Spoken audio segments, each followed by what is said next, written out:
एक और सवाल है, क्या 1 महीने बाद पेट्रोल डीजल सस्ता हो जाएगा?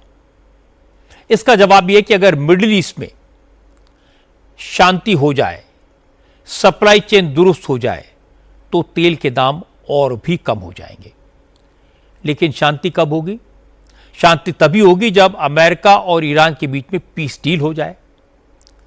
आज की अच्छी खबर यह है कि फाइनल एग्रीमेंट को लेकर ईरान और अमेरिका के बीच बातचीत लगातार चल रही है। प्रेसिडेंट ट्रंप ने आज दावा किया कि ईरान के साथ डील की नेगोशिएशंस फाइनल राउंड में हैं।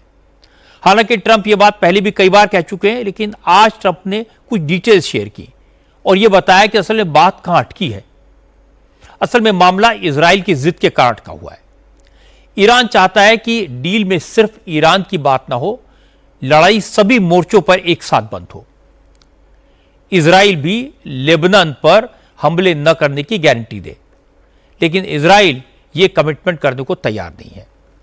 इजराइल को मनाने के लिए ट्रंप ने बीच का रास्ता निकाला। उनका कहना है कि इजराइल लेबनान पर अटैक न करे, इसके बदले में अरब कंट्रीज इजराइल को मान्यता दें, रिकॉग्नाइज कर लें। ट्रंप चाहते हैं कि सबसे पहले स्ट्रेट ऑफ हॉर्मुज की नाकेबंदी खत्म हो, जिससे शिप्स की मूवमेंट नॉर्मल हो जाए। चूंकि ईरान न्यूक्लियर प्रोग्राम पूरी तरह बंद करने को तैयार नहीं है, इसलिए अमेरिका ने इस मुद्दे पर पीस डील के बाद बात जारी रखने की बात कह दी है। तो यह मामला तो निपट जाएगा। ईरान अमेरिका के बीच इस डील को Saudi Arab, United Arab Emirates, Qatar, Oman, Jordan और इजिप्ट ने भी सपोर्ट कर दिया है। अब ट्रंप ने कहा कि ईरान के साथ डील होने के बाद ये सभी अरब देश इजराइल को मान्यता दें, इजराइल के साथ डिप्लोमेटिक रिलेशंस कायम करें, ताकि मिडिल ईस्ट में दशकों से चला आ रहा खून खराबा बंद हो, शांति हो। ट्रंप के इस पैंतरे के बाद ईरान ने भी आज कंफर्म किया कि अमेरिका के साथ बातचीत पॉजिटिव हो रही है और कई मुद्दों पर दोनों देश राजी हो चुके हैं। ईरान को अपना तेल ओपन मार्केट में बेचने की आजादी मिलेगी। अमेरिका अपने यहां जब्त ईरान की करोड़ों डॉलर की संपत्ति को अनफ्रीज करेगा, एसेट्स लौटाएगा। ईरान और अमेरिका तो शांति के लिए राजी हैं, लेकिन अभी इजराइल के जवाब का इंतजार है। भारत के दौरे पर आए अमेरिका के विदेश मंत्री मार्को रूबियो ने कहा कि प्रेसिडेंट ट्रंप डिप्लोमेसी को पूरा मौका दे रहे हैं। दोनों पक्षों को उनकी बात सुननी चाहिए, इससे पूरी दुनिया का भला होगा। We're still a work in progress. As I said, we thought we might have some news last night. Maybe today. I wouldn't read too much into it. It takes a little while to hear back.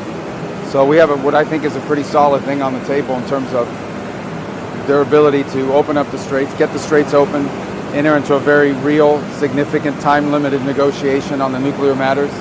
And hopefully we can pull it off. It has a lot of support in the Gulf. It has a lot of support globally. Every country that we've walked through it understands it's not just very reasonable, but it's the right thing for the world to get done.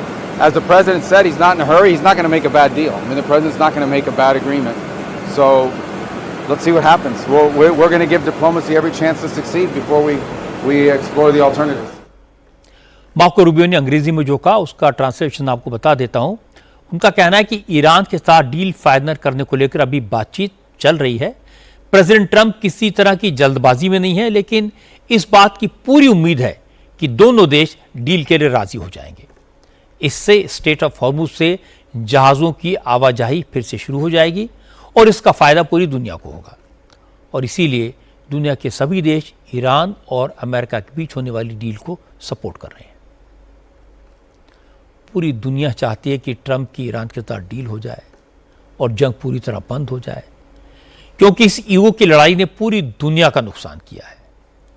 Trump भी अब यही चाहते हैं मामला जल्दी से निपटे, लेकिन अमेरिका ना तो कमजोर दिखना चाहता है, न झुकना चाहता है। आज परिस्थिति यह है कि ना ईरान हारा, ना अमेरिका की जीत हुई। ट्रंप डील तो करना चाहते हैं, पर हार जीत के इस नैरेटिव को बदलना चाहते हैं। वो तो चाहते हैं कि दुनिया कहे ट्रंप जैसा कोई नहीं।